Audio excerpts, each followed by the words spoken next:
Imagine walking down a quiet street at night. You hear footsteps behind you.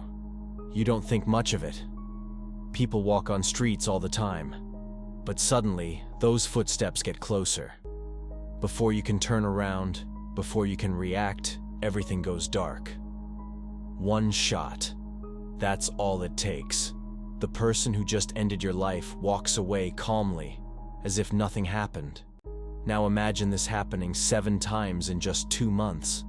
7 people in 2 different states. 7 families destroyed. 7 lives taken by one man who moved like a ghost between cities, leaving behind nothing but shell casings and questions. Between September and November 2021, someone was hunting people across Missouri and Kansas. The victims had nothing in common. Different ages, different neighborhoods, different lives. A teenage girl, a middle-aged barber, young adults just living their lives. None of them knew each other. None of them had enemies. None of them saw it coming. What made this case truly terrifying was how invisible the killer remained. He didn't hide in shadows. He walked on busy streets. He rode public trains. He entered apartment buildings in broad daylight.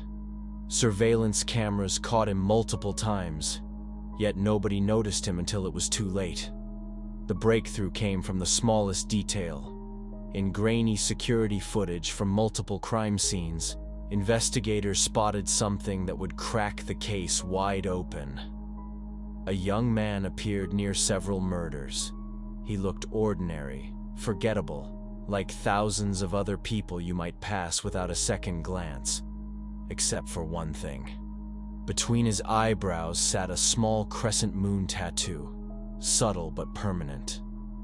That tiny mark would become the symbol that connected 7 murders across 2 states.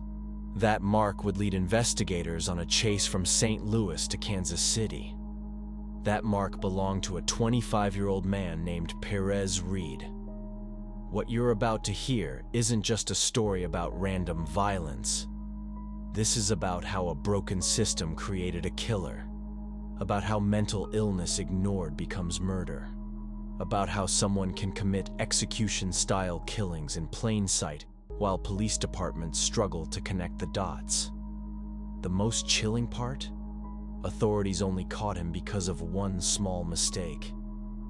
To understand how Perez Reed operated unnoticed, you need to understand St. Louis in 2021. This wasn't a safe city experiencing a crime wave. This was a community so overwhelmed by violence that murder barely made headlines anymore. Shootings happened daily. Bodies appeared on streets so often that neighbors stopped being shocked. In this environment, a few more murders didn't trigger the alarm bells they should have. But someone was watching this chaos with cold calculation. Someone understood that in a city numbed by violence, a careful killer could operate freely. That person was Perez Reed, and his method was terrifyingly simple. Get close. Fire once. Walk away. No robbery. No argument. No witnesses. Just sudden, controlled death. Perez Reed was born on September 10, 1999, in Ferguson, Missouri. His life began in instability and never found solid ground. His mother was just 17 years old when she gave birth. His father was 30. This wasn't a family ready to raise children. By the time Reed was 9 years old, the court had made a devastating declaration. His parents were formally declared unwilling, unable, and unfit to care for their children. Perez and his older brother were placed under the care of a cousin who failed to file required annual reports on the boys' welfare. Nobody checked, nobody intervened. In 2012, when Perez aged out of the guardianship system at 13 years old, the probate court quietly closed his case with a telling note: unable to locate guardian. Think about that. A child's entire guardianship file was closed because nobody could find the adult who was supposed to be watching him. Those who knew Reed as a child described him as quiet and detached. He didn't cause major trouble. He simply drifted on the periphery, impossible to reach. But within his family, the warning signs screamed. Relatives later told detectives that Perez had serious mental health problems that went untreated for years. His aunt described him as manipulative and dangerous, prone to sudden personality switches. "I cannot tell when he is acting bipolar versus schizophrenic," she told investigators. "He will straight up smile and make you feel sorry and change very quickly." Mental health professionals warned the family that his conditions would worsen with marijuana use. He hadn't taken prescribed medication for more than a year. His history with Barnes Jewish Hospital was extensive. Repeated crises, repeated warnings, never fully resolved.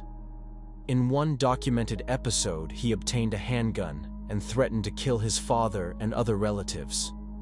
The paranoia was real. The danger was obvious. Nothing substantial was done. In 2016, when Reed was 17, he did something that should have changed everything. He tried to set fire to his family's attached garage in Ferguson while 4 relatives were inside the house. His father, aunt, grandmother, and cousin huddled together, shaking with fear as smoke filled their home. Minutes before the fire, Reed had threatened to assault his cousin. His family ordered him to leave. He stole his father's car and fled. Shortly after, smoke forced his uncle to escape. This wasn't an accident. This was attempted murder. But the case unraveled when key relatives refused to cooperate. In 2019, a judge dismissed the charges.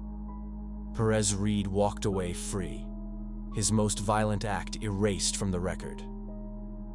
On a quiet evening in St. Louis County, a man stood near a curb waiting for a bus. Then someone approached from behind. No greeting, no demand, just sudden gunfire. 2 shots hit the man's torso. He collapsed, bleeding heavily, slipping in and out of consciousness. Officers found 2 .40 caliber shell casings near the curb. No struggle, no robbery. The victim survived, but his injuries left him permanently disabled. Less than 24 hours later, 16-year-old Marnay Haynes was found lying near a sidewalk in St. Louis County. 1 gunshot wound fired at close range. Paramedics confirmed she was dead at the scene. 2 .40 caliber casings were recovered near her body. Back at the crime lab, technicians ran the casings through the database. They matched the September 12th scene. 2 shootings in 2 days. Same gun. This was the first forensic thread connecting the cases. 3 nights later, at 10:23 p.m., a woman was shot in the face behind an address on Adelaide Avenue. Bleeding and disoriented, she staggered nearly a mile to a gas station. Ballistic testing showed the same gun. Just before midnight that night, Pamela Abercrombie, 49 years old, was found collapsed near a curb on West Florissant Avenue, shot in her upper torso. Crime scene technicians documented her position carefully. A single .40 caliber casing lay 8 feet away. No theft, no struggle. Surveillance footage from a storefront across the street captured something crucial. A figure moved away from the scene moments after the gunshot. In the light of a passing car, a small crescent moon tattoo glimmered between his eyebrows. The 911 call came in at 10:50 p.m. A single gunshot on Pleasant Street in North St. Louis. Carrie Ross, 24 years old, lay partially on the sidewalk. The entry wound was visible on the side of his head. He was pronounced dead at the scene. Detectives found a single .40 caliber shell casing about 5 feet away. No wallet was missing. His phone remained in his pocket. Surveillance footage caught a young man walking calmly down the block in Carey's direction. When a passing car's headlights swept across him, a faint crescent moon tattoo was visible between his eyebrows. Minutes later, he was captured walking away alone. The entire encounter took under 3 minutes.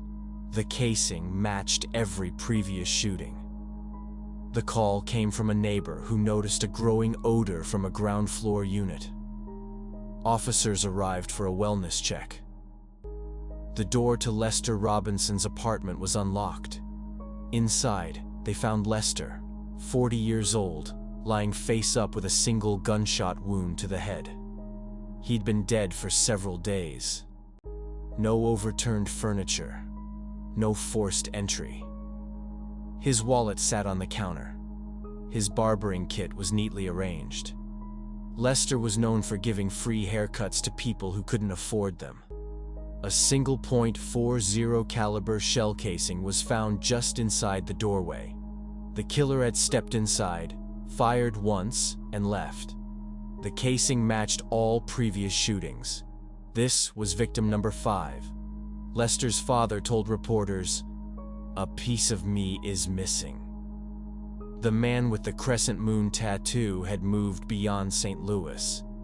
He boarded an Amtrak train to Kansas City, heading to Wyandotte Towers, a public high-rise with controlled entry and surveillance cameras. On October 28th, building footage showed Perez Reed presenting his driver's license and taking the elevator with Damon Washington Irvin, a 35-year-old resident. Damon was known as friendly, the kind of person who talked to anyone. He let Reed inside without suspicion. That night, neighbors reported faint thuds from Damon's apartment. Nobody called police. 3 days later, building management found Damon lying in his living room, shot once in the head. No forced entry. A single .40 caliber shell casing near the kitchen. Security logs confirmed Reed had entered with Damon. The next day, October 29th, Reed returned. Cameras captured him walking with Raudaja Denaya Farrow, 25 years old. She appeared relaxed. They entered the elevator together. 15 minutes later, Reed exited alone. On November 2nd, staff discovered Raudaja's body in her apartment, shot at close range. One shell casing beside her body matched the same pattern. Kansas City detectives had clear, high-resolution images of Reed and his distinctive tattoo. Ballistic evidence confirmed the Wyandotte Towers murders were linked to the St. Louis spree. The last known victim was found in Kansas City, Missouri. Stefan Johnson, 35 years old, lived in a midtown apartment complex.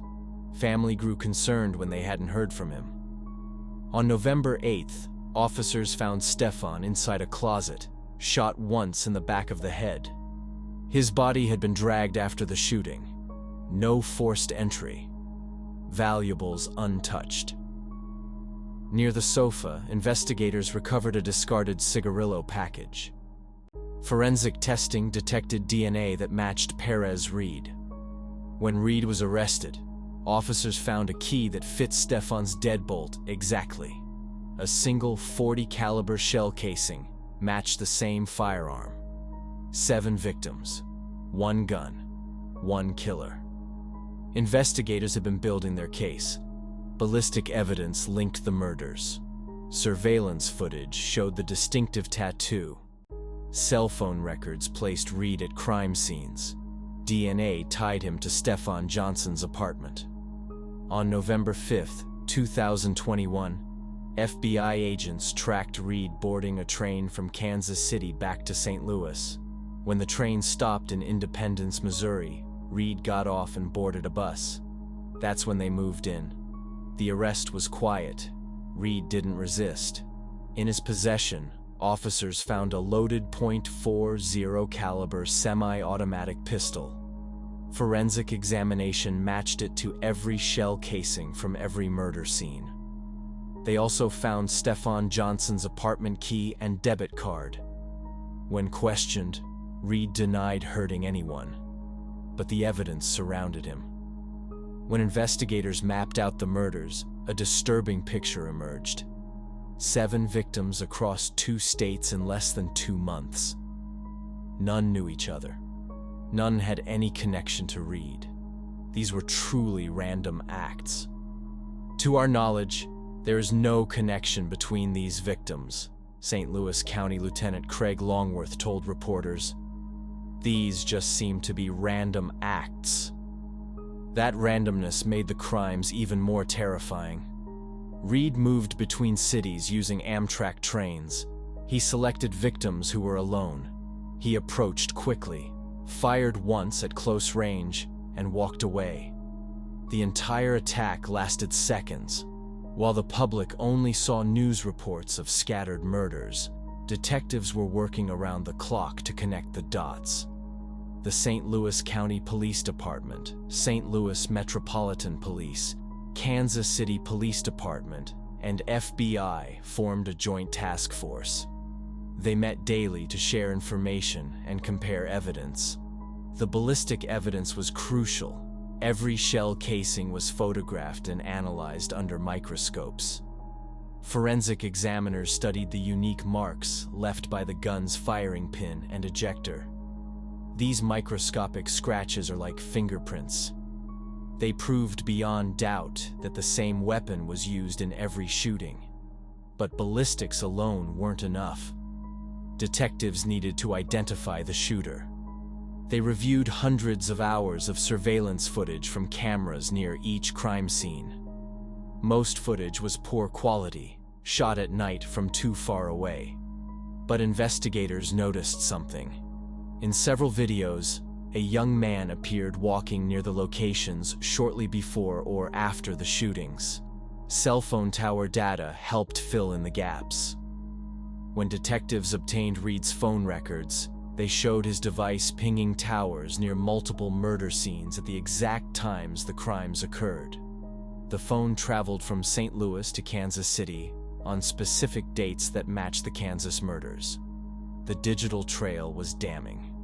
DNA evidence sealed the case. The cigarillo package found at Stefan Johnson's apartment contained saliva. The genetic profile matched Reed's DNA, which was already in the system from previous arrests. When combined with the apartment key found in Reed's possession, there was no denying he had been inside Stefan's home. Detectives also discovered Reed's travel patterns. Amtrak records showed he purchased tickets to Kansas City on October 27th. Surveillance cameras at Union Station captured him boarding the train. Hotel records in Kansas City showed he checked into a budget motel near Wyandotte Towers. Credit card receipts placed him at convenience stores within blocks of the murder locations. The investigation revealed Reed's psychological state during the killing spree.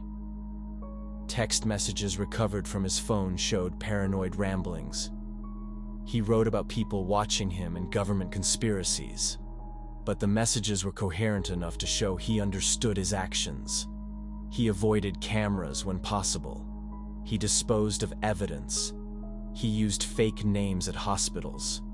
These weren't the actions of someone completely detached from reality. Family members told investigators that Reed became increasingly isolated in the months before the murders. He stopped returning calls. He disappeared for days without explanation. When he did visit relatives, he seemed distracted and suspicious.